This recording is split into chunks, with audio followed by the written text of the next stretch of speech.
रूस और ईरान के बीच हुई हालिया डील ने न सिर्फ अमेरिका बल्कि पूरे पश्चिम देशों को गहरी चिंता में डाल दिया है। कल यानी शुक्रवार को ईरान के राष्ट्रपति मसूद पेजेश्कियान ने मॉस्को में रूसी राष्ट्रपति व्लादिमीर पुतिन से मुलाकात की थी।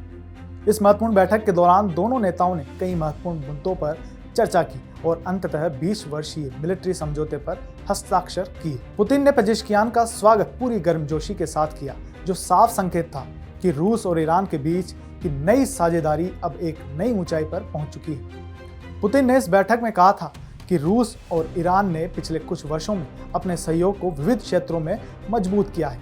वहीं पेजेश्कियान ने इस समझौते को एक ऐसा कदम बताया जो दोनों देशों के संबंधों को हर मानवीय और सुरक्षा क्षेत्र में नई दिशा देगा। उन्होंने साफ कहा था कि भविष्य में किसी भी क्षेत्रीय समस्या का समाधान केवल क्षेत्रीय देशों के बीच आपसी सहमति से ही किया जा सकता है, न कि बाहरी ताकतों के दबाव में। चलिए बात करते हैं समझौतों की खास बातों की जो दोनों देशों ने मिलकर तय की है। आक्रमण की स्थिति में एक दूसरे का समर्थन। यदि रूस या ईरान में से किसी एक पर बाहरी हमला होता है तो दोनों देश मिलकर अपने विरोधी का सामना करेंगे। दुश्मन से हाथ नहीं मिलाया जाएगा। रक्षा तकनीक का साझा सहयोग। रूस और ईरान अब अपनी रक्षा तकनीक में एक दूसरे को मदद देंगे, जिससे दोनों की सैन्य ताकत को बढ़ावा मिलेगा। यह सहयोग न केवल मिसाइल तकनीक बल्कि ड्रोन और अन्य अत्याधुनिक हथियारों के उत्पादन में भी स्पष्ट होगा।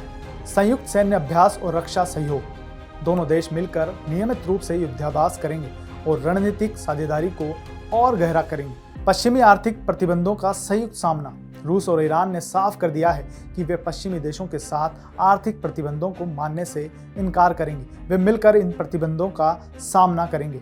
रूस ईरान के बीच अपना पेमेंट सिस्टम विकसित करेंगे, जैसे कि रुपए रूबल का है। सामूहिक प्रोपेगेंडा का जवाब।